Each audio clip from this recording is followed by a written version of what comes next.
ఆడపిల్లలతో కనీసం పండుగ పబ్బాలు లేకుండా కూడా తెలంగాణ సాధించారు. నిధులు, నియామకాలు, నీళ్లు, ఉద్యోగాలు అన్నీ అప్పటికి మనోళ్ళు చదువుకోలేదు.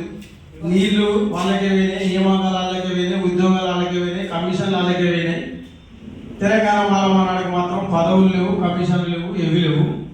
అది మొత్తం సేవ రెడ్లకు దొరలకి చేసి పెట్టినాం.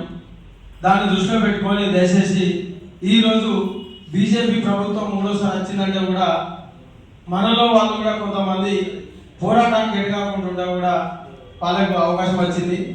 అయినా కూడా తెలంగాణ అయిపోయిన తర్వాత మళ్ళీ 10 ఏళ్ళు కూడా మనం బీజేపీ మీద, టీఆర్ఎస్ మీద పార్టీలకు అతీతంగా కూడా పోరాటం చేస్తే మరి జరిగిన రాజ్యాంగాన్ని మార్చుతానని ఇక్కడ ఆలంపూర్లో మొదలు పెడితే మొత్తం రాష్ట్ర మంత్రి, రాష్ట్ర అధ్యక్షుల వారు తిరిగినా కూడా దీని మైలేజ్ మాత్రం కాంగ్రెస్ పార్టీకి రావడం జరిగింది.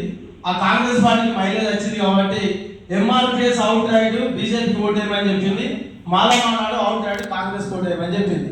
నేను దయచేసి కాంగ్రెస్ పార్టీ అధిష్టాన నాయకత్వం మాత్రం ఢిల్లీకి పోయే సీట్లు కానీ, అక్కడ ఉన్న అకామిడేషన్ కానీ, టికెట్లు కానీ కాంగ్రెస్ పార్టీ బాధ్యత తీసుకోవాల్సిన అవసరం వ్యక్తిగతంగా రిక్వెస్ట్ చేస్తున్నాం.